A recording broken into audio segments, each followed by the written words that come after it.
අද අපි උදෑසන කතාබහ වෙන් කරන්න බලාපොරොත්තු වුණේ අවදානමක් පවතින වෙන වර්ෂත් එක්ක සංසන්දනය කරද්දී යම් අඩුවීමක් තියෙන හැබැයි වැඩි විය හැකි මේ මොහොත වෙද්දී 21000කට එහා ගියපු රෝගීන් සංඛ්‍යාවක් වාර්තා වන මරණ 23ක් වාර්තා වෙන තත්ත්වයක් පවතින ඩෙන්ගු රෝගය පිළිබඳ තව දුරටත් දැනුවත් කරන්න අපි සූදානම්. මොකද ලැබෙන 29 වෙනිදා පාසල් විවෘත වීමට නියමිතව තිබෙනවා. එතන ලොකු අවදානමක් අපට තියෙනවා ඩෙන්ගුත් එක්ක. ඒ වගේම දැන් කාර්යාලවලට සුපුරුදු පරිදි ජනතාව පැමිණෙමින් තිබෙනවා. මෙච්චර දවසක් කොළඹට සහ ඒ ආශ්‍රිත ප්‍රදේශ ගම්පහ මේ වගේ වෙනදා බොහොම තදින් ආසාදිතින් වාර්තා වන ප්‍රදේශවලට ජනතාව පැමිණීමෙන් අඩුවක් තිබුණා. නමුත් දැන් මේ යලිත් සාමාන්‍ය සුපුරුදු ධාරාවට පැමිණෙමින් තියෙනවා. ඒ නිසා මේ වෙලාවේ වැදගත් වේවි මේ කියන දේවල් දැන කියා ගන්න එක. ජීවිතයක් හෝ බේර ගන්නට හැකියාව තියෙනවා නම් මේ කතා බහ හරහා ඒ තමයි අපේ එකම බලාපොරොත්තුව. අද දවසේදී අපි බොහොම ගෞරවයෙන් යුතුව ආරාධනා කළා සෞඛ්‍ය වෛද්‍ය නිලධාරිනී නුගේගොඩ ප්‍රදේශයට අදාළව චාන්දිනී දෙනවක වෛද්‍යතුමිය. අයිබෝන් බොහොම ගෞරවයෙන් පිළිගන්නවා. ඒ වගේම විශේෂ ශ්‍රේණියේ සෞඛ්‍ය කීට විද්‍යා නිලධාරී රජිත කුළුප්පාරච්චි මහතා. අයිබෝන් බොහොම ගෞරවයෙන් ඔබතුමාවත් පිළිගන්නවා. මම වෛද්‍යතුමියගේ මුලින්ම පටන් ගන්නම්. මේ වෙද්දී පැතිරීමේ තත්ත්වයේ වෙන වර්ෂයත් එක්ක සංසන්දනය කරද්දී කොහොමද මොකක්ද හේතුව අඩුවීමක් වෙලා තියෙනවා නම් ඇයි අඩු වෙලා තියෙන්නේ අපිට කතා කරමු. ඇත්තටම ලංකාවේ 2020 වර්ෂය ගත්තාම මේ වෙනකොට රෝගීන් 21000ක් පමණ වාර්තා වෙලා තියෙනවා. ඒ වගේම මරණ 23ක් වාර්තා වෙලා තියෙනවා. මේ වෙනකොට අපි හැමදාමත් දකිනවා වගේ විශේෂයෙන් බස්නාහිර පළාතේ මේ රෝගීන් වාර්තා වීමෙන් 3න් 1ක් පමණ වාර්තා වෙන්නේ බොහෝ වෙලාවට බස්නාහිර පළාතෙන්. මේ වර්ෂයේත් අපි ඒ වගේම දකිනවා බස්නාහිර පළාතෙන් රෝගීන් වාර්තා වීම වැඩි කියලා. එතකොට ඔබතුමා මුලින්ම සඳහන් කළා වගේ අපි පසුගිය වර්ෂවලට සාපේක්ෂව ඒ කියන්නේ 2019 වර්ෂයට සාපේක්ෂව යම් කිසි අඩුවක් දකින්න ලැබුණත් ඊළඟට මේ වැස්සත් එක්ක කඩින් කඩි වැස්සත් එක්ක ඉදිරියේදී රෝගීන්ගේ වැඩිවීමක් දැන් ක්‍රමයෙන් රෝගීන් වාර්තා වීමක් තියෙනවා. එතකොට මේක අපි හැමදාමත් ජූලි වෙනකොට වසංගත තත්ත්වයක් එහෙම නැත්නම් රෝගීන් වැඩියෙන් වාර්තා වීමක් දකිනවා. ඒක නිසා මේ ජූනි මැද හරිය ජූනි අග ජූලි වෙනකොට රෝගීන්ගේ වැඩිවීමක් මීට වඩා වෙන්න පුළුවන්. ඉතින් ඒක නිසා අපි මේ වෙලාවේ අපි මීට ඉස්සෙල්ලයි සූදානම් විය යුතුව තිබුණේ. නමුත් මේ වෙනකොටත් අපි සූදානම් තවදුරටත් සූදානම් විය යුතුයි. මදුරු මොකද මෙතනදී අපි ඉස්සරහට කතා කරමු මේක වාහක මදුරුවෙක් මගින් පැතිරී යන රෝගයක් නිසා අපි වාහක පාලනයට මුල් තැනක් ලබා දිය යුතුයි. දැන් මේ වෙලාවේ පවතින තත්ත්වයේ ගත් විටදී සාමාන්‍යයෙන් ඩෙන්ගු රෝගයේ ව්‍යාප්තිය අඩුවීමක් පෙන්වන්න කරන්න හේතුව මොකක්ද? බොහෝ වෙලාවට අපි මාර්තු අප්‍රේල් මාසවලදී ඇත්තටම බොහෝ වෙලාවට ජනතාව හිටියේ නිවාසවල. ඒක නිසා මිනිස්සුන්ගේ ක්‍රියාකාරීත්වය යම් ප්‍රමාණයකට අඩු වෙලා තියෙනවා. විශේෂයෙන් දැන් මම කතා කළා වගේ අපි නගරයට එන කොටසේ සාපේක්ෂව අඩුවීමක් දකින්න ලැබෙනවා. එතකොට ඒ වගේම විශේෂයෙන් අපි බැලුවාම අපේ නිවාසවල බොහෝ විය හැකි තැන් සාපේක්ෂව අඩු වෙලා තියෙනවා වෙනදාට වඩා. මොකද අපේ මහජනතාව ගෙදර හිටියේ ඒ අයට හැකියාව තිබුණා බොහෝ වෙන තැන් අයින් කරගන්න. ඒක නිසා යම් ප්‍රමාණයක අඩු.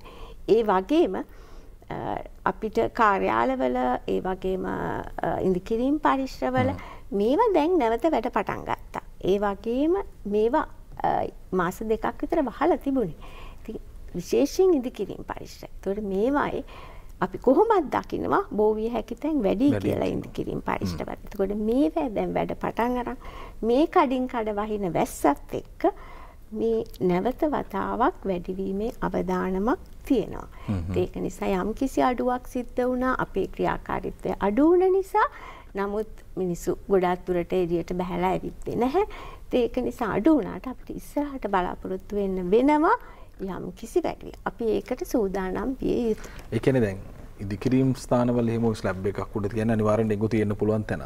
ඩෙන්ගු තිබ්බා මිනිස්සු එතෙන්ද ගියපු නැති එක තමයි මේ දවස් ටික සිද්ධ වුනේ. සිද්ධ වුනේ බොහෝ ඉදිකිරීම් පරිශ්‍ර වහලා තිබුණේ. බොහෝ කාර්යාල වහලා තිබ්බේ. ඒක නිසා මිනිස්සු එතෙන්ට මොකද මේ වාහක මදුරුවාට දැෂ්ට කරන්න මිනිස්සු හිටියේ නැහැ. හැබැයි දැන් අපි එනවා ඒ වගේම කඩින් කඩ වහිනවා. ඒක නිසා මේ මදුරුවා මොකද මේ මදුරුවා විතරවල හැම දෙයකම විශේෂත්වයක් තියෙනවා. ඒකයි අපිට පාලනය කරන්න මෙච්චර අපහසු උනේ. ඒක නිසා මම හිතනවා ඉස්සරහට අපි සූදානම් විය යුතුයි කියලා. ලස්සනටම ඒ කාරණේ පැහැදිලි වුණා. ඒක තමයි සරලම තැන කිව්වොත් ඩෙන්ගු තිබුණා. මදුරුවෝ ඉන්න තැන් ඕනෑවටත් වඩා අපි දකිනවා ඉදිකිරීම අවස්ථාවන් වලදී ස්ලැබ් උඩද එහෙම නැතිනම් මේ ආශ්‍රිතව තියෙනා වූ ස්ථානවලද ඕනෑ තරම් ඩෙන්ගු මදුරුවන් හැදීමේ තැන් තිබුණා. ජනතාව එතෙන්ට ගියේ නෑ. ඔවුන් නිවෙස්ගතව සිටපු නිසා තමයි මේ තරම් ප්‍රමාණයකට අඩුවීමක් තිබුණේ. හැබැයි දැන් අපි සුපුරුදු ධාරාවට එනවා. විශේෂ ශ්‍රේණියේ සෞඛ්‍ය කීට විද්‍යා නිලධාරී රජිත කුරුපාර්ජි මහතා ඉන්න එක අපිට බොහොම වටිනවා මේ වෙලාවේ කතා බහට. ඔබතුමන්ලගේ තනතුරේ හැටියට කාර්යභාරය මොකක්ද? අපේ නිලධාරීන් ඉන්නවා 166ක් ලංකාව පුරාම. අපේ කාර්යභාරය තමයි මදුරුවාගේ හැසිරීම් රටාව මදුරුවා කොයි තැන්වලද බිත්තර දාන්නේ. ඒ හා සමග අපි ඊට පස්සේ කන්ට්‍රෝල් ප්‍රෝග්‍රෑම් කරනවා හොයලා. ඒ කන්ට්‍රෝල් ප්‍රෝග්‍රෑම් එක සාර්ථකද? අපි කෘමිනාශක මදුරුවන්ට ගන්න. ඒ කෘමිනාශක සාර්ථකව ක්‍රියාත්මක වෙනවද? මොන කෘමිනාශකද අපි පාවිච්චි කරන්න ඕනේ? ඒ වගේ දේවල් හොයා බලන එක. ඊට පස්සේ දැන් කීට සමීක්ෂණ ගත්තාම දැන් අපි ඉස්සෙල්ලාම කරනවා පෙර පරීක්ෂාවක්. පෙර පරීක්ෂාවක් කරලා කියනවා මෙන්න මේ තැන්වල තමයි කීටයෝ බෝ වෙන එක. ඒක අපි අරිනවා දිස්ත්‍රික් කීට විද්‍යාඥ. එතනින් වසංගත රෝග විද්‍යාඥයට අරිනවා. ඒ වගේ අපි සහ මුලින්ම අපි ඒක සෞඛ්‍ය වෛද්‍ය නිලධාරීතුමියට හෝ තුමියට කියනවා. එතකොට ඒගොල්ලන්ට ඉක්මනට ඒකට ඇක්ෂන් එකක් ගන්න පුළුවන්. ඊට පස්සේ දැන් ඒගොල්ලෝ ඇක්ෂන් එකක් ගත්තට පස්සේ ආයි පසු පරීක්ෂාවක් අපි කරනවා. දැන් මේ කරපු දේ කන්ට්‍රෝලින් ප්‍රෝග්‍රෑම් එක සාර්ථකද අසාර්ථකද මොනවද මෙතනට කරන්න ඕනේ? කෘමිනාශක හොගින් කරන්න ඕනේද? කියන දූමායනය කරන්න ඕනේ. එහෙම නැත්නම් අපිට මදුර බෝවන තැන් විතරක් විනාශ කරපුවාම ඇද්ද? ඒ වගේ තීරණ තමයි මේ ඩෙන්ගු මර්ධන ව්‍යාපාරයෙන් ගන්න. ඒ අතර අපේ නිලධාරීන් ඉන්නවා මැලේරියා මර්ධන ව්‍යාපාරී ඉන්නවා වෛද්‍ය පරීක්ෂණ ආයතන ඉන්නවා. ඒ වගේ බාරවා රෝග මර්ධන ආයතන වගේ තැන්වල අපි නිලධාරීන් ඉන්නවා. ඒත් අමතරව අපි කරනවා දැන් අපි ගේනවා පිටරටවල් වලින් ආනයනය කරනවා එක එක ගෙවල් වල පාවිච්චි කරන රිපෙලන්ට්ස් පාවිච්චි කරනවා කොයිල් පාවිච්චි කරනවා ඒවා හොඳයිද නරකයිද කියලා පරීක්ෂා කිරීමත් අපි තමයි කරන්නේ මදුරු විකාශක කොයිල් පරීක්ෂාව ඒවා පරීක්ෂා කරනවා ඒ වගේ අපි කියමු ඩෙන්ගු මර්ධන ව්‍යාපාරය සහ ලොකු මැලේරියා මර්ධන ව්‍යාපාරය කියන කුමිනාශක විශාල වශයෙන් ඒවා හොඳයිද නරකයිද කියලා අපේ භාවිතයට හොඳයිද නරකයිද කියලා පරීක්ෂා කරන්නේත් අපි ඊට පස්සේ භාවිතා කරාට පස්සේ මේ දේවල් වලින් දැන් මදුර ප්‍රතිරෝධයක් දක්වනවාද එහෙම නැත්නම් ප්‍රතිරෝධතාවයක් දක්වන්නේ නැද්ද ඒ පරීක්ෂා කිරීම කරන්නේ අපේ නිලධාරීන් තමයි දැන් මේ වෙද්දී අපි අවුරුදු ගානක් තිස්සේ මේ රෝගීන් ගැන ඩෙන්ගු මදුරුවා ගැන කතා කරනවා ඒ වගේම ලෝකයේත් එහෙමයි විවිධ තැන්වලදී අපි දුටුවා මේකට ප්‍රතිකර්ම හොයනවා හැබැයි මේවා සාර්ථක වුණේ නැහැ ඇයි මෙච්චර මදුරුවා පාලනය කරගන්න අපහසු තැනක තියෙන්නේ දැන් සාමාන්‍යයෙන් දැන් අපි දින දැන් අපේ ලංකාවේ මැලේරියා මර්ධන ව්‍යාපාරය තියෙනවා මැලේරියා මර්ධන ව්‍යාපාරය දැන් මැලේරියාව සාර්ථකව අපි පාලනය කරලා මොකද මැලේරියා මදුරුව හුඟක් වෙලාවට මිනිසුන්ට දෂ්ට කිරීමේ හැකියාවක් නැහැ. ඒගොල්ලෝ කැමති නැහැ මිනිස් ලේ වලට. ඒගොල්ලෝ කැමති සත්තුන් වල. ඒ හා සාපේක්ෂව බලපුවම ඩෙන්ගු මදුරුව ඉතා විශාල ප්‍රමාණයෙන් මිනිස් ලේ වලට කැමති. අපි කියන ඒගොල්ලන්ට ඇන්ත්‍රොපෝෆිලික් කියලා. හයි ඇන්ත්‍රොපෝෆිලික්. අනිත් එක එයා ඉන්නේ ගුහාශ්‍රිතව. ඒකට තැන් තැන් වල විශේෂයෙන් නාගරීකරණය වැඩි වුණත් එක්ක අපි අපේ අපද්‍රව්‍ය බැහැර කිරීම ප්‍රමාණිකූලව නැහැ. ඉතින් පොඩි දෙයක් අපි අතින් අතෑරුණොත් මේ මදුරුව එතන බිත්තර දානවා. අනිත් එක ඊළඟ දේ තමයි මේ මදුරුව එක්කෙනෙක්ගේ ලේ වලින් සෑහීමකටපත් වෙන්නේ නැහැ. ගෙදර ඉන්න 3-4 දෙනාගේම ලේ බීලා තමයි එයාගේ බඩ පුරවගන්නේ. ඒ කියන්නේ අපි කිව්වත් එක කඩේකින් කෑම කාලා කන්නේ. කඩ පහයකින් කෑම කනවා. මිනිස්සෙක් වගේ තමයි. ඒ වගේ තමයි ඩෙන්ගු මදුරුව. ඉතින් එහෙම වුණාම රෝගේ බෝ වීමේ හැකියාව වෙන මදුරුවන්ට සාපේක්ෂව ඉතාම ඉහළයි. දැන් පාලනය සඳහා ලෝකයේ ගත්ත ප්‍රතිපත්ති දැන් ඔබතුමාලට එනවා තියෙන්නේ මේ පාලනය සඳහා ගත්ත ක්‍රියාමාර්ග අපි ලෝකයේත් එක්ක යාවත් කාලින වෙලා අලුත්ම පාලන ක්‍රමවේදات අනුගමනය කරනවද මේ වෙද්දී? ඔව් දැන් අපි මේ ඕස්ට්‍රේලියන් ආණ්ඩුවත් එක්ක එකතු වෙලා වුල්බැකියා කියලා ප්‍රොජෙක්ට් එකක් කරනවා ලොකු ප්‍රොජෙක්ට් එකක් අවුරුදු දෙක. අපි ඒකෙන් බලන්නේ වුල්බැකියා කියන බැක්ටීරියා එක මදුරුව ගෑඟට ඇරලා ඒතර මදුරුවා ඉන්නවා. හැබැයි මදුරුවට ඩෙන්ගු බෝ කිරීමේ හැකියාව නැති කරනවා. ඒ වගේ අපි අලුත් ක්‍රම අත්හදා බලනවා. අපි අත්හදා බලනවා තමයි අලුත් ක්‍රම. මදුරුවත් අපෙන් බේරෙන්න එයාගෙත් අලුත් ක්‍රම අත්හදා බලනවා. එයාත් අත්හදා බලනවා.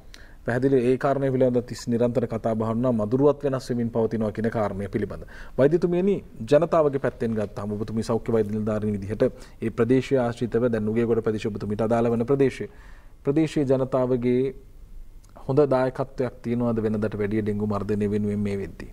අපි මෙහෙම ගත්තොත් ඇත්තටම දැන් ඔබතුමා ඉස්සෙල්ලත් ඇහුවා ඇයි අපිට මැලේරියා පාලනය කරන්න හැකියාවක් තිබුණා. ඇයි අපිට ඩෙන්ගු පාලනය කරන්න මෙච්චර අපහසු කියලා.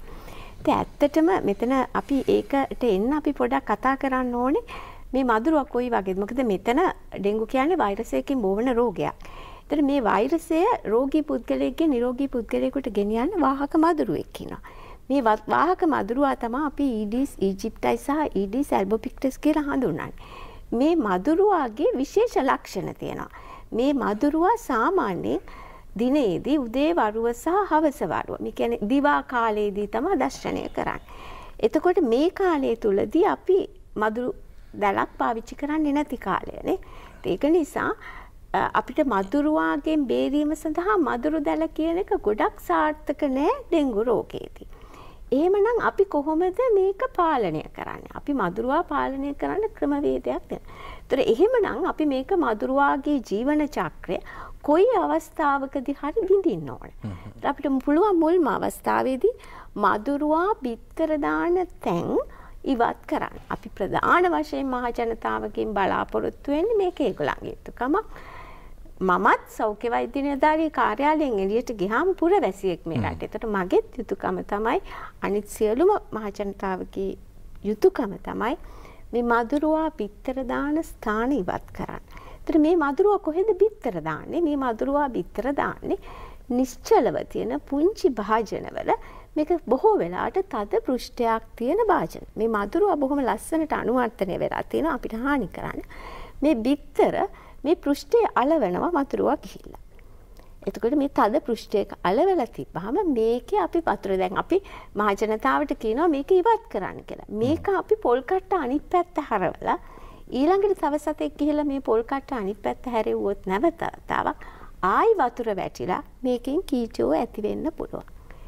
මේක මේ බිත්තර තා දීර්ඝ කාලයක් මාස 6ක් අවුරුද්දක් වුණත් වතුර නැතුව එහෙම්මම තිබිලා නැවත වතුර වැටුනහම කීටෝ බවට පත් වෙන්න පුළුවන්. එතකොට අපිට පළවෙනි අවස්ථාව තමයි මදුරුවා බිත්තර දාමන ස්ථාන නැති කිරීම අපිට හැකි හැම විට. ඊළඟට බිත්තර දැම්මත් ඒකෙන් කීටේ මොකද මදුරු වාගේ ජීවන චක්‍රේ මගදී හරි අපි නවත්තන්න ඕනේ. එහෙමනම් වතුර රැඳී තියෙන තැනුත් ඉවත් කරන්න ඕනේ.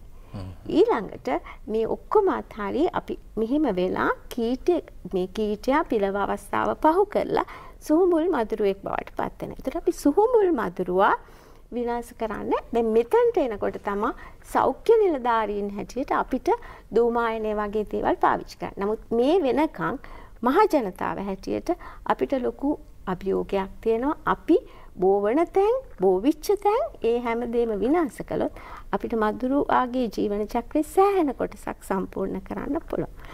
අන්තිම වතාවට සුහුමුල් මදුරුවා රෝගී පුද්ගලයෙක්ගෙන් වෛරසය රැගෙන නිරෝගී පුද්ගලයට යන එක වළක්වන්න ක්‍රමවේදය තමයි විශේෂයෙන් රෝගී වූ පුද්ගලයන් රෝගය හොඳ වෙලා අපි රෝහලේදී නම් පුළුවන් තරම් දුරට පාවිච්චි කරන්න දෙනවා මදුරු දැලක්. නමුත් ගෙදර ගිහිල්ලා අපි සාමාන්‍යයෙන් සති දෙකක් විතර විවේකීව සිටිනවා. මේ විවේකීව සිටින කාලයේදී මදුරු දැලක් අනිවාර්යෙන් රෝගී පුද්ගලයා පාවිච්චි කරනවා නම් වෛරසය රෝගී පුද්ගලයාගෙන් නිරෝගී පුද්ගලයාට යන එක අපිට වළක්වන්න පුළුවන්. ඒක තමයි මම කිව්වේ මහ ජනතාව හැටියට ලොකු වගකීමක් තියෙන. ඇත්තට මම ඔබතුමාට රෝගී පුද්ගලයාගෙන් නිරෝගී පුද්ගලයන්ට ගමන් කිරීම වළක්වන්න පුළුවන් කියන්නේ සාමාන්‍ය මදුරුවෙක් දෂ්ට කළා මේ විශේෂ ඩෙන්ගු මදුරුවා ඊඩිස් ඊජිප්ටයි සහ ඊඩිස් ඇල්බෝපික්ටස් කියන මදුරුවෝ මේ මදුරුවා තමයි එක් රෝගී පුද්ගලයාට දෂ්ට කළ එයාගේ රුධිරය අරගෙන නිරෝගී පුද්ගලයෙක් ළඟට යන්නේ. ඒක නිසා අපිට ඒක වළක්වන්න නම් රෝගී පුද්ගලයා මදුරුවෝ දෂ්ට කරන එක වළක්වන්න ඕනේ. ඒක මොකද අපිට නිරෝගී පුද්ගලයින්ට දවල් මං කියන්නේ දිවා කාලයේ මේ මදුරුවා උදේ 6ත් 9ත් අතර හවස 3ත් 6ත් අතර වගේ කාලේ තමයි වැඩිපුර දර්ශනය කරන්නේ. සාමාන්‍ය මදුරුවා කියන්නේ රෝගියෙක් හිටියත් ඒ රෝගියාගෙන් සාමාන්‍ය පුද්ගලයෙකුට වාහකයෙක් වෙන්නේ නැහැනේ. නිකන් වෙනත් මදුරුවන්ට වාහකයෝ වෙන්න බෑ. මේ විශේෂිත වූ මදුරුවන් දෙදෙනා තමයි වාහකින් ලෙස ක්‍රියා කරන්නේ. ඉතින් ඒක අපිට ඒ අවස්ථාවේදී වළක්වන්න. එහෙම නැත්නම් ඉතින් අපි රෝගියෙක් වාර්තා වුණාම විශේෂයෙන් අපි රෝගියෙක් වාර්තා වුණාම තමයි දූමායනය වැඩිපුර නිර්දේශ කරන්නේ. මොකද මේ දූමායනය නිසා අපිට අවශ්‍ය පරිසර පද්ධතියට අවශ්‍ය කෘමීනුත් විනාශ වෙන්න පුළුවන්. විශේෂයෙන් සමහර මේ මදුරු කීටයන් භක්ෂණය කරන සතුන් පවා විනාශ වෙන්න පුළුවන්. ඒක නිසා අපි දූමායනය කියන එකට ලොකු ප්‍රමුඛත්වයක් දෙන්නේ නැහැ. ඊට වඩා අපිට අවශ්‍ය මදුරුවන් බෝ වන තැන් ඉවත් කිරීම. ඉතින් මහ ජනතාව හැටියට අපි හැමෝටම යුතුකමක් තියෙනවා මේ මදුරුවන් බෝ වෙන ස්ථාන. මොකද මේ මදුරුවාගේ ජීවන චක්‍රය සාමාන්‍යයෙන් සති එකමාරක් දෙකක් 3ක් අතර කාලයක් තුලදී සම්පූර්ණ වෙනවා. එතකොට එහෙමනම් අපි හැමෝටම වගකීම තියෙන්නේ මේ අපි කිව්ව සති එකමාරක් වගේ කාලයකින් සම්පූර්ණ. ඒතර ජීවන චක්‍රය සම්පූර්ණ කරන්න ඉස්සෙල්ලා අපිට පුළුවන් නම් මේ මදුරුවා බිත්තර දාන තැන් ඉවත් කරන්න. ඒ කියන්නේ සතියකට වරක්. අපි මේ සතියකට වරක් කියන්නේ ඒකයි. එයාගේ ජීවන චක්‍රය සම්පූර්ණ කරන්න ඉස්සෙල්ලා අපිට පුළුවන් වෙන්න ඕන මදුරුවා ඒකේ කුමන අවස්ථාවක් හෝ විනාශ කරන්න. ඒක නිසා තමයි අපි කියන්නේ සතියකට වරක් තම නිවස සහ අවට පරිසරය මදුරුවන්ගෙන් තොර පරිසරයක් කිරීම සඳහා ඔබේ ගෙවත්තේ ඔබේ නිවස තුල තියෙන මදුරුවන් බෝවන ස්ථාන ඉවත් කරන්න කියලා. හොඳයි. කීට විද්‍යා පැත්තෙන් ගත්ත විටදී දූමායනය කියන දේ 100%ක් අපි අර අනිකුත් සතුන්ට වෙන බලපෑම පැත්තකින් තිබ්බොත් දූමායනය කියන දේ 100%ක්ම ඩෙන්ගු රෝගය මර්ධනය කිරීම සඳහා හේතුකාරක වෙනවද? 100%ක් හේතුකාරක වෙනවා කියලා මම කියන්නේ නැහැ. මොකද දූමායනයේදී තියෙනවා දූමායනය කරපුවාම ඒ ඩ්‍රොප්ලට් එකක් කියනවා. අපි කියන්නේ අංශුවක ප්‍රමාණයක් තියෙනවා. ඒ නියම අංශු ප්‍රමාණය එවලේ ඉගිලෙන මදුරුවෙක්ගේ ඇඟට වදින්න ඕන. එවලේ ඉගිලෙන. සාමාන්‍යයෙන් උපරිම ඒගොල්ලෝ tie ඒක හරිම ප්‍රමාණය ආවත් ඒක තියෙන උපරිම පැය භාගයක කාලයක්. ඇඟට වැදුන්නේ නැත්නම් හරිම ප්‍රමාණය අපිට දෙපැත්තකින් හානි සිද්ධ වෙනවා. අඩු ප්‍රමාණයක් වැදුනොත් වෙන්නේ මදුරුවා මැරෙන්නේ නැහැ. ඒ කියන්නේ අපි කියන ප්‍රතිරෝධතාවයක් දක්වන කාලයක් ගියා. ලොකු ඩ්‍රොප්ලට් එකක් ගියොත් වෙන්නේ ඒ ඩ්‍රොප්ලට් එක ඉක්මනට පොළොවට වැටෙනවා ගුරුත්වාකර්ෂණය නිසා. එතකොට හරිම ප්‍රමාණය වැදුනොත් විතරයි ඇඟට වැදුනොත් විතරයි මදුරුවා මැරෙන්නේ. එතකොට කීටයින්ට බලපෑමක් තියෙනවද? කීටයින්ට බලපෑමක් නැහැ. මදුරුවාටම තමයි මදුරුවාටම වදින. ඉවලේ ඉන්න මදුරුවා විතරයි. දැන් අපි හිතනවනේ මේක කාලයක් තියෙන කියලා. මොකද අපි ඒක තමයි අර වැඩිහිටි ඝනත්වය මදුරුවන්ගේ වැඩිහිටි ඝනත්වය වැඩි අවස්ථාවේදී විතරක් දූමායන කටයුතු කරන්න කියලා කියන්නේ. අපි ඒකයි හැම වෙලෙම නැතෝ ලෙඩෙක් ඉන්නවා නම් දැන් මෙතමිය කිව්වා වගේ වෛද්‍යතුමිය කිව්වා වගේ ලෙඩෙක් ඉන්නවා නම් වැඩිහිටි මදුරුවෝ ඉන්නවා නම් විතරයි අපි දූමායන කටයුතු කරන්නේ. ඒ කියන්නේ අවසාන ඉලක්කය තමයි ඒක අපි. හොඳයි. නොදන්න දේවල් බොහොමයක් තියෙනවා. මේ දේවල් දැන කියා ගත යුතුයි. සමහර වෙලාවට දූමායනය කරානේ කියලා හිතාගෙන අපි ඉන්නවා හිතේ සතුටෙන් දැන් මේ පැත්තේ නම් මදුරුවෝ නැතුව ඇති කියලා. හැබැයි දූමායනය කියන්නේ ප්‍රතිශතාත්මකව ගත්තොත් මම හිතන්නේ ඊටමත් අඩු ආකාරයේ සාධනීය තත්ත්වයක් තියෙන මදුරු මර්ධනය සම්බන්ධයෙන්. ඒ නිසා ඔබෙන් අපෙන් විය යුතු යුතුයකම් වගකීම් බොහොම වැඩි මේ වෙලාවේදී. අපි තවදුරටත් කතා කරමු ඩෙන්ගු රෝගය පිළිබඳ කතා කරමින් සිටින්නේ. ඒ අනුව සෞඛ්‍ය වෛද්‍ය නිලධාරීතුමිය නුගේකොට ප්‍රදේශීය චාන්දනී දෙනවක මහත්මිය සහ ඒ වගේම විශේෂ ශ්‍රේණියේ සෞඛ්‍ය කීට විද්‍යා නිලධාරී රජිත කුළුප්පුආරච්චි මහතා සමගින් අපි කතා කරමින් ඉන්නේ. අපි අවසානයේ කතාව නතර කර සිටියේ දූමායනය කියන දේ කොයිතරම් දුරට සාධනීය දායකත්වයක් දක්වනවද ඩෙන්ගු රෝගය මර්ධනය කිරීම සඳහා කියන දේ. දැන් මේ වෙලාවේ අපි ඔබට කියන්නට යන්නේ ඡායාරූප සහිත වුණු වාර්තාත් එක්ක ඔබේ නිවසේ ඔබේ කාර්යාලයේ වැඩබිමේ කොයි ස්ථානවලද ඩෙන්ගු රෝගීන් බෝ විය හැක්කේ ඡායාරූපත් එක්ක තියෙනවා. මම කැමති මේ කීට විද්‍යා නිලධාරීතුමිය ඔබතුමාගෙන් කතා කරන්න බෝ වෙන තැන් මොනවද කියලා අපිට පැහැදිලි කර දුන්නොත් පාලනය කරගන්න ලේසි. ඇත්තටම ඡායාරූපයක් දකින්න පුළුවන්. දැන් ඇත්තට පහුගිය කාලේ අපි නිවාස පරීක්ෂා කරා. ඒ කියන්නේ ගිය අවුරුද්ද වගේ. එතකොට නිවාසවල තිබුණා. දැන් කොවිඩ් හින්දා ගොඩාක් නිවාසවල ඩෙන්ගු බ්‍රීඩින් ප්ලේසස් අඩු වෙලා තියෙනවා. දැන් අපිට ප්‍රධාන ප්‍රශ්නේ තියෙන්නේ ඉදිකිරීම පරිසර. ඉදිකිරීම පරිසර ගත්තාම අපි කියමුකෝ දැන් නිවාසික කියලා පොල් කට්ටක ඉන්න මදුරුව ප්‍රමාණයට වැඩිය 1000 ගුණයක මදුරුව ප්‍රමාණයක් ඉන්නවා ලොකු වතුර ටැංකියක. ඉතින් මේ ඉදිකිරීම පරිසරවල තියෙන්නේ කුඩා ප්‍රමාණයව නෙවෙයි. අනිත් එක මිනිස්සු එක්ස්පෝස් වෙන ප්‍රමාණය. ඒ කියන්නේ එන ප්‍රමාණය ඉදිකිරීම පරිසර තුළ ඉතාම වැඩි.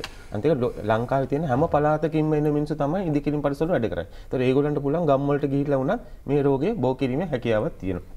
ඉතින් නිවාසයකට වැඩි ඉදිකිරීම පරිසර මේ ඡායාරූපයෙන් පෙන්වන්නේ පාසලක තිබුණ සිස්ටම් එක. මොකද දැන් පාසල් වැඩ කරන්නේ නැහැ. පාසල් නැහැ. ඒකෝට සිස්ටම්ස් එහෙමම තියෙනවා වතුරත් එක්කම සිස්ටම්ස් වල වතුර මේ කීටය බෝ වෙලා තියෙනවා. ඉතින් ඒවා දැන් පාසල් පටන් ගන්න කලින් මේව සුද්ධ කරේ නැත්තම් වෙන්නේ පාසල් ළමයින්ට මේ ඩෙන්ගු හැදීමේ හැකියාව තියෙනවා. ඒ වගේම තමයි මේ ටයර් තියෙන සාමාන්‍ය මේ බස් ඩිපෝ වල මොකද ඩෙන්ගු මදුරුවා හුඟක් කැමති කළු පාට පෘෂ්ඨ මත බිත්තර අලවන්න.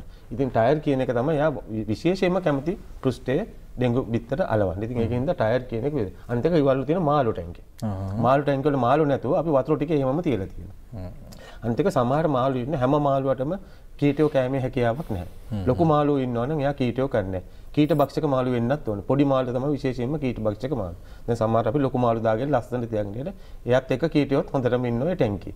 අපි ඒවා බලලා කීටයෝ ඉන්නවද කියලා බලලා අඩුම ගානේ පොඩි මාළු ටිකක් එතනට දාන්න වෙනවා අපිට. ඊළඟට තමයි මේ ගෙවල් ඇතුලේ තියෙනවා උගාක් ඇතුලේ තියෙනවා ටැංකි. පාසල් වලත් ওই විදිහේ සිමෙන්ති ටැංකි තියෙනවා. කළුවරයි පේන්නේ නැහැ. මේ වල වතුර සති ගණන් මාස ගණන් වතුර අඩු වුණාම ආපහු පුරවනවා ටැංකිය සුද්ධ කරන්නේ නැහැ. ටැංකියේ වතුර ටික අරලා විතරක් හරියන්නේ නැහැ. ටැංකිය වටේ බ්‍රෂ් එකකින් අතුල්ලලා මේ මදුරු බිත්තර ටික විනාශ කරන්න ඕනේ. ඒ කියන්නේ බ්‍රෂ් එකකින් අතුල්ලලා විනාශ කරන්න ඕනේ. අර බිත්ති අලෝපු ටික ආපෝ ජලය වටනම සක්‍රිය වෙන්න පුළුවන්. සක්‍රිය වෙන්න පුළුවන්. බිත්ති ටික අයින් කරන්න ඕනේ. අනිත් එක මෙන්න මේක දැන් මේ මල් පෝච්චිය බලන්න. දැන් මේ මල් පෝච්චිය ඊටාම වතුර පොඩ්ඩයි තියෙන්නේ. අපිට හිතෙන්නෙත් නැහැ මේකේ මදුරුවේ කීටයක් බිතරයි. ඒ චූටි වතුර ප්‍රමාණය වුණත් මදුරු කීටයක් බිත්තර දාලා තියෙනවා. අපි මේක හරවලා බලපුවාම කීටෝ ඉන්නවා කියලා අපිට බලා ගන්න පුළුවන් වැටෙනවා පල්ලෙහා. අනිත් එක මේ වතුර දැන් මේව තියෙන ගෙවල් ඇස්සේ. ඔය ගෙවල් ඇස්සේ තියෙන වතුර ගෙටේන එක වළක්වන්න වටේට දාලා තියෙනවා ආවරණය.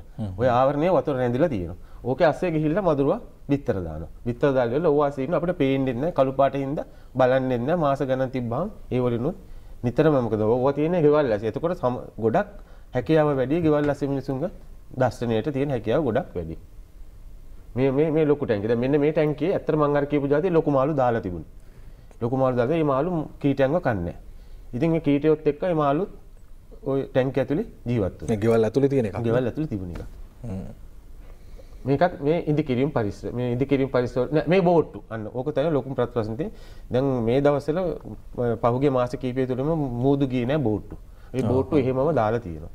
මූද හාබරවල වරායවල දීවර වරායවල ඒ වල මදුරුව බෝ වෙනවා. බෝට්ටු විශාල ප්‍රමාණයක් තියෙනවා. බෝට්ටු වර්ග ගොඩක් තියෙනවා. සමහර බෝට්ටු තියෙනවා කාලයක් ඔතන තියෙනවා. සමහර බෝට්ටු තියෙනවා කැඩිච්ච බෝට්ටු යන්නේම නැති බෝට්ටු බීමට. ඒ හැම බෝට්ටුවකම ඩෙන්ගු බෝ වෙනවා. දැන් මෙතන තියෙන්නේ මම කලින් කිව්වා මේ ගහ කපලා ඒගොල්ලෝ ඒක බලලා නැහැ. දැන් ගහේ ඇතුලේ බලන්න පොඩි වලක් වගේ එකක් තියෙනවා. ඕකේ ඩෙන්ගු කීටයෝ බෝ වෙලා තියෙනවා. ඉතින් ඒ වගේ ওই දේ තැන් වල තමයි බෝ. අනිත් එක මේ කුකුල්ලන්ට කැම දාන තැන. ඒකේ තියෙන වතුරේකේ ඩෙන්ගු කීටයෝ බෝ වෙනවා. වතුරේ කොහොමම තියෙනවා. වතුර ඉවරන ගමන් ඒකට පුරවන. ඒවත් බ්‍රෂ් කරලා අයින් කරලා තමයි ආපහු වතුර පුරවන්න ඕනේ. එතකොට ඩෙන්ගු බෝ වෙන්නේ වලක්වන. මේකෙන් මම අර කලින් කිව්වා අපි කරනවා කියලා කීට සංවේදීතා පරීක්ෂණ. ඒ කියන්නේ මදුරුවන්ට කෘමිනාශක වලට මැරෙනවද නැද්ද කියලා සංවේදීතා. ඒක කරන පරීක්ෂණයක් තමයි මේ පෙන්නලා තියෙන්නේ. මේක කරන්නේ ලෝක සෞඛ්‍ය සංවිධානයේ ගයිඩ්ලයින්ස් වලට අනුව අපි එක කෘමිනාශක ලංකාවට ගෙනල්ලා ඒ කෘමිනාශක වලට මේ සංවේදීතා පරීක්ෂණය කරලා තමයි අපි මේ කෘමිනාශකේ එළියට දාන්නේ. එහෙම නැතුව දැන් සුඟක් අය හිතාගෙන අපි කෘමිනාශකයක් ගෙනාවයි කියලා එළියට දාන්නේ. එහෙම කරන්නේ නැහැ. මේ වගේම තමයි කොයිල් ගෙනාවත් රිපෙලන්ට් එකක් ගෙනාවත් අපි ලෝක සෞඛ්‍ය සංවිධානයේ මේ වලට අනුකූල කරන ගයිඩ්ලයින්ස් වලට අනුකූලව කරන පරීක්ෂණ ඔක්කොම කරලා තමයි අපි මාකට් එකට ඒක දාන්න අනුමැතිය දෙන්නේ. දැන් අපි සුලභව පාවිච්චි කරන දේ තමයි මදුරු කොයිල් එහෙම නැත්නම් වේපරයිස් වගේ දේවල් තමයි පාවිච්චි කරන්නේ. ඇත්තට මේ වයින් බලපෑමක් තියෙනවද මදුරු පාලනය සඳහා? මදුරු පාලනය කියන්නේ අපි දැන් ඇත්තට මදුරු කොයිල් එක වුණත් වේපරයිස් එක වුණත් අපිව දෂ්ට කිරීම වළක්වනවා. යදී මදුරුවට කිසිම හානියක් සිද්ධ වෙන්නේ නැහැ. මදුරුවා එන්නේ නැති එක විතරයි වෙන්නේ. අපි ඒක නවත්තලා තිබ්බාම හොඳයි. අපි කියමු දැන් රායට මදුරු කොයිල් එක පත්තු කරලා දවල්ට නිකන් ඉන්නවා කියලා. ඇත්තට එතකොට කිසිම ආරක්ෂාවක් සිද්ධ වෙන්නේ නැහැ. ඒ කියන්නේ අනිත් මදුරුවන්ගෙන් අපිව ආරක්ෂා වෙනවා. ඩෙන්ගු මදුරුවන්ගෙන් අපිව ආරක්ෂා වෙන්නේ නැහැ. ඒ වගේ සෞඛ්‍ය ආරක්ෂිත පැත්ත අපිටත් බලපෑමක් තියෙනවද? අපිටත් බලපෑමක් තියෙනවා. ඒ කියන්නේ කුමිනාශක මොනවා වුණත් සුළු බලපෑමක් හරි හැම කුමිනාශකයකින්ම අපිට තියෙනවා. හොඳයි. මේ දේවල් අපි හොඳින් දැන කියාගත යුතු ස්ථාන බහුම පැහැදිලිව පෙන්වනවා. අපි නොහිතපු තැන් තිබුණා. අර ගහක් කපලා දැම්මයන් පස්සේ ඒක ඇතුලේ වතුර එකතු වෙලා ඩෙන්ගු රෝගය හැදෙයි කියන එක අපි මෙච්චර දවසක් කතා කරපු එකක් නෙමෙයි. ඒ වගේම තමයි බෝට්ටු තියෙනවා නම් මේ දේවල් අතහැරලා දාලා තියෙනවා නම් මේවායේ ඩෙන්ගු මදුරන් බෝ වීමේ හොඳම ප්‍රවණතාවක් තියෙනවා. ඒ නිසා මේවා ඡායාරූපත් එක්ක පෙන්නලා තියෙන්නේ මේ දේවල් හොඳින්ම ග්‍රහණය කරගන්න මේ තමයි බෝ වෙන තැන්. දැන් විශේෂයෙන් පාසල් වහලා තිනවා 29 වෙනිදා දැන් ආරම්භ වීම ක්‍රියාවලිය තියත් වීමට නියමිතයි. ඒ අවස්ථාවන් වලදී පාසල් පිරිසිදු කිරීමේ වගකීම විදුහල්පතිවරුන්ට දැනටම පැවරෙනවා. නැතිනම් දරුවෝ එන්නේ ඩෙන්ගු රෝගයේ පිරිච්ච තැනකට. එහෙම වුණොත් මේක ලොකු ප්‍රශ්නයක් බවට පත් වෙන්නට පුළුවන්. අනිත් පැත්ත තමයි අපි කතා කරන්න ඕනේ වෛද්‍යතුමියනි. දැන් 21000ක් ඉන්නවනේ මේ වෙද්දිත් රෝගීන්. සමහර වෙලාවට මේ කාලවකවානුවේදී ඇත්තම ප්‍රායෝගික කතා වුණේ ජනතාව රෝහල් වලට යන්න බය වුණා. මොකද මොකක් හරි වුණත් තිබ්බොත් ගෙදරදී මොකක් හරි අත්බේතක් කරගෙන කොහොම හරි වුණ පාලනය කරගන්නවා මිසක ඉස්පිරිතාල වලට ගිහිලා කොරෝනා හදාගන්න වෙයි කියන විදිහේ මතයක තමයි හිටියේ. කොච්චර දුරට බලපෑමක් තියෙනවද ඉක්මන් ප්‍රතිකාරයක් නොගැනීම තුළ ඩෙංගු වලට? ඇත්තටම අපි හැමදාම දකින ගැටලුවක් තමයි මොකද ඩෙංගු කියන්නේ අපි මරණයට පත් වෙන්න ඕනි රෝගියක් නෙමෙයි. නමුත් අපි අපේ රටේ විශේෂයෙන් මේ මහජන සෞඛ්‍ය සේවය ඉතා හොඳ මට්ටමක පවතින එකක්. මම හිතන්නේ දියුණු රටකට සාපේක්ෂව හොඳ මට්ටමක අපි පවතිනවා. ඒතර අපි ඕනෑම මරණයක් සිදු වුණත් ඩෙංගු මරණයක් සිදු වුණත් අපි පසු විපරමක් කරලා බලනවා අපි කොයි අවස්ථාවකදී හරි අපි අතින් ගිලිහුණු දෙයක් තියෙනවද කියලා. ඒ පසු විපරම කරන්නේ අපි ඉදිරියේදී ඒ දේ නැවත සිදුවීම වළක්වා ගන්න. එතකොට අපි පසු විපරම් කරනකොට බොහෝ විට දකින්න දෙයක් තමයි මේ මරණ සිදු වෙලා තියෙන්නේ වැඩි හරියක් රෝගයා නියමිත වේලාවට රෝහල්ගත නොවීම. ඒ කියන්නේ පරක්කු වෙලා රෝහල්ගත වීම. සහ රෝග කිව්වා වගේ අපි අපේ රටේ ඖෂධ ලබා ගැනීමේ හැකියාව බොහොම පහසුවෙන් පුළුවන්. ඒක නිසා අපි නොගත යුතු මේ වගේ අවස්ථාවක නොගත යුතු ඖෂධ භාවිතා කිරීම. මේක මහ ජනතාවගේ සුබ සිද්ධිය සඳහා මම ඇස්ප්‍රින් රූෆන් වගේ ඖෂධ ඒ වගේම ප්‍රෙඩිසිලෝන් වගේ ඖෂධ අපි ගන්න එපා කියලා තියෙනවා. ඒක නිසා උණක් හැදුනහම Tamanට ඩෙන්ගු කියලා සැක කරන විශේෂයෙන් මේ වගේ කාලෙක දැන් ඉදිරියේදී රෝගීන් වාර්තා වෙනවා වැඩි කාලයක්. එතන මේ වගේ කාලෙක අපිට උණක් හැදුනහම මොකද මේ උණ එන්නේ ඇඟපත රුදාව මේ ඔක්කොම ඒකයි මේ වගේ ප්‍රතිකාර වලට යන්නේ. පැරසිටමෝල් හැර වෙනත් ඖෂධ ලබා ගන්න එපා. හැකි ඉක්මනින් වෛද්‍යවරයෙක් සුදුසුකම්ලත් වෛද්‍යවරයෙක් ළඟට යන්න කියන එක කියන්නම ඕන. ඒ වගේම මම පුංචි එකතු කිරීමක් කරන්නම්. ඉතලා අපේ කීට විද්‍යා නිලධාරීතුමා කියපු එකට ඔබතුමා ඇහුවා මේ අපි විවිධ ක්‍රම පාවිච්චි කරනවා අපිට කොච්චර මේක අගුණද කියලා. දැන් අපි දන්නවා සිගරට් එකක් භාවිතා කිරීම ඔබට කොච්චර නරකද කියලා. ඒ වගේම ඇත්තටම මේකත් ඉතාම නරකයි අපි මේ විවිධ ක්‍රම පාවිච්චි කරන. මේකට හොඳ දෙයක් තියෙනවා. අපිට මధుර විකර්ෂක ආලේපන පාවිච්චි කරන්න පුළුවන්. මොකද මේක දිවා කාලයේදී දෂ්ටනය කරන නිසා අපිට මං කියවනේ මధుර දැල් පාවිච්චි කරන අපිට අමතක වුණා ඉස්සෙල්ලා කියන මధుර විකර්ෂක ස්වභාවික දේවල් පැංගිරි තෙල් වගේ ඒවත් පුළුවන්. ඒ වගේම වෙළඳ පොලෙන් ගන්න පුළුවන් මధుර විකර්ෂක ආලේපන තියෙනවා. ඒ දේවල් පාවිච්චි කරන්න පුළුවන්. විශේෂයෙන් ඔබ කිව්වා පාසල් පටන් ගන්නවා කියලා. එතකොට අපි දැන් අපිට මාර්තු අප්‍රේල් වගේ සමීක්ෂණ කරන්න බැරි වුණත් අපි ජනවාරි පෙබරවාරි මාසවලදී සමීක්ෂණ කරලා තියෙනවා කොයි තැන්වලද වැඩිපුරම මේ ඩෙන්ගු මදුරුවන් බෝ වෙන ස්ථාන සහ කීටයන් සිටින්නේ කියලා. එතකොට අපි බැලුවාම සාපේක්ෂව අපේ මේ කාලේදී නිවාසවල යම් කිසි අඩුවක් 20%ක වගේ ප්‍රමාණයක දැක්කත් අපි 100ක් බලනකොට ඉන්දිකිරීම් පරිශ්‍ර ආගමික ස්ථාන පාසල් 50%ක පමණ මදුරුවන් බෝ වී හැකි ස්ථාන තිබුණ බව අනාවරණය වෙලා තියෙනවා. ඒක නිසා අපි ඔබ කිව්වා වගේ අපි පාසල් පටන් ගන්න මාස 3කට පස්සේ මදුරුවන් බෝ වී හැකි තැන් බොහෝමයක් තියෙනවා. මම බොහොම කාරුණිකව ඉල්ලනවා දෙමව්පියනි ඔබ විදුහල්පතිතුමා තමයි වගකීම බාරගත යුතු පුද්ගලයා. හැබැයි දෙමව්පියෝ හැටියට අපිට යුතුකමක් තියෙනවා අපේ දරුවා යවන පාසල පටන් ගැනීමට පෙර සම්පූර්ණ මදුරුවන්ගෙන් තොර පරිසරයක් කරන්න ඕනේ.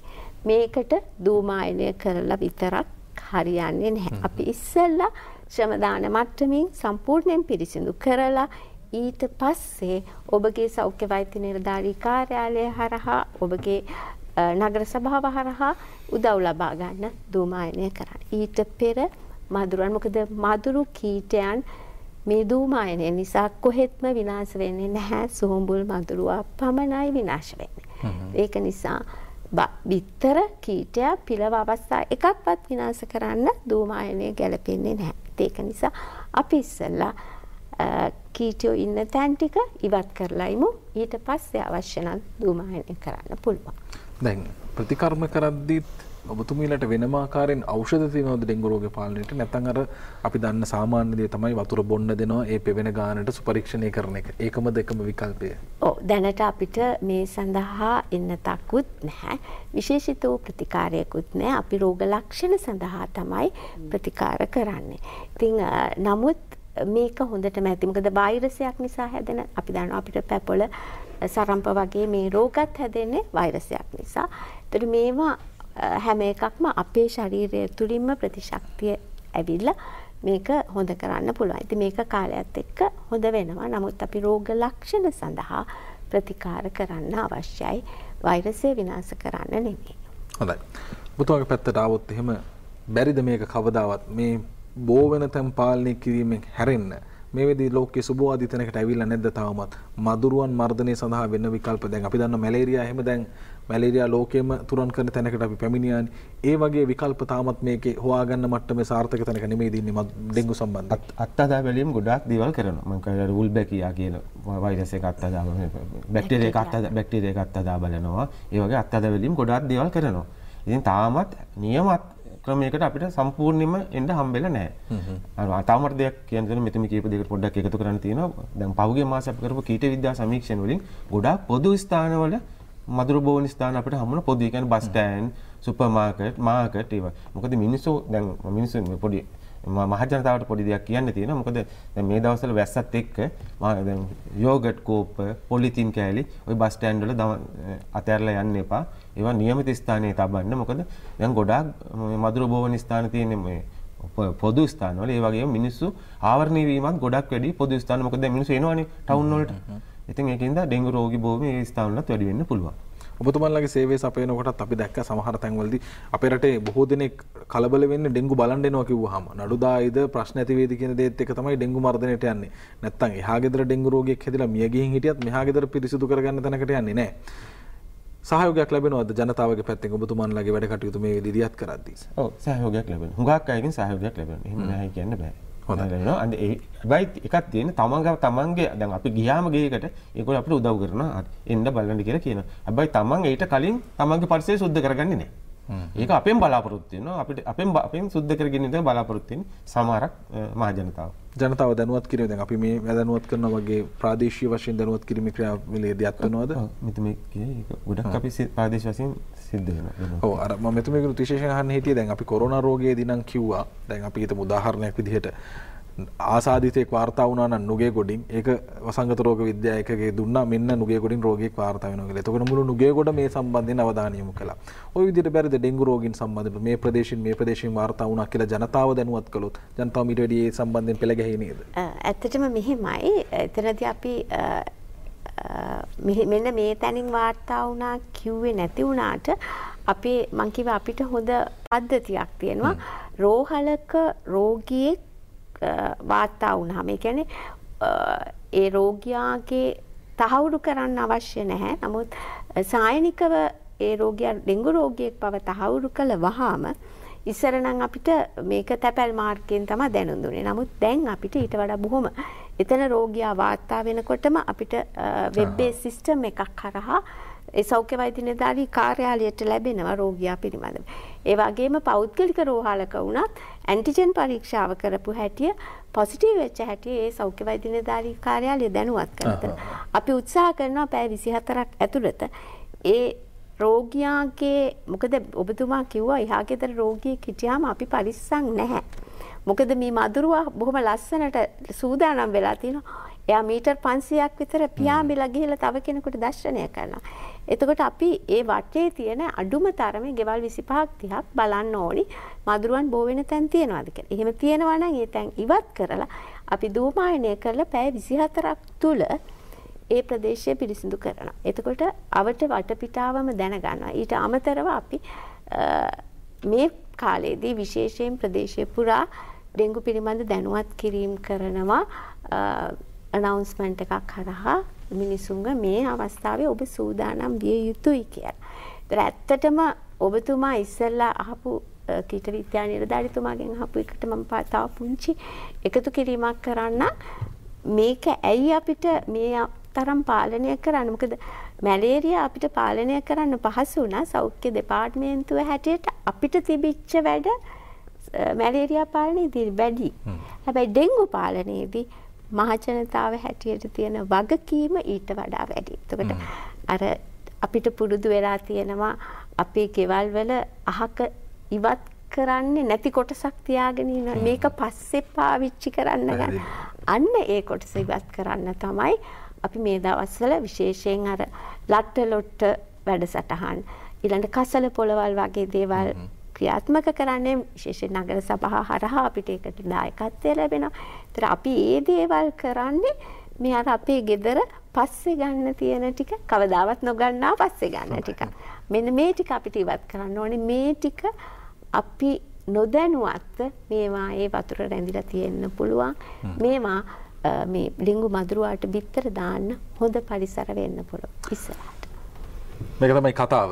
අපි හිතනවා මේ හැමදාම අපි උදේට මේ වගේ කතාවක් ඔබට කියනවා ඩෙන්ගු රෝගය හොයා කොරෝනා හොවේවා මේ හැමදාම පුන අපි මේ දේවල් පැහැදිලි කරන්නේ. මේකේ අවදානම තාමත් තියෙනවා ඔබේ ජීවිත පරිස්සම් කරගන්න. ඒ නිසා මේවට අනුව පෙළ ගැහෙවි කියලා අපි විශ්වාස කරනවා. තනුත් එක්ක ඡායාරූපات එක්ක වෙන දේ මොකක්ද ප්‍රායෝගිකව විද්‍යාත්මකව හැම පැත්තකින්ම ප්‍රතිකාර ගන්න විදිහ ඉඳලා පැහැදිලි කළා. ඔබටයි එතනින් පසු වගකීම තිබෙන්නේ. අපි කතා කළේ සෞඛ්‍ය වෛද්‍ය නිලධාරී නුගේගොඩ චන්දනී දෙනවක වෛද්‍යතුමියත් ඒ වගේම විශේෂ ශ්‍රේණියේ සෞඛ්‍ය කීට විද්‍යා නිලධාරී රජිත කුළුපාරච්චි මහතාත් සමගින් බොහොම ස්තුතියි උදේපෙළ මන්ද දවසේදී පැමිණීම වෙනුවෙන්. ඔබේ පැත්තෙන් කරන්න තියෙන වැඩ ටික කරන්න. එතකොට මේ වැඩේ අපිට ඉවරයක් කරගන්නට පුළුවන්. ඒ නිසා මේ වෙලාව ඉල්ලන්නේ ඔබේ සහයෝගය. අපි හෙට හම්බෙමු. හෙටත් මේ ආකාරයෙන්ම ඔබ දැනුවත් කරන්න සූදානම්. ප්‍රාර්ථනා කරන ඔබ හැමෝටම නිරෝගී යහපත් දවසක්. ආයුබෝවන්.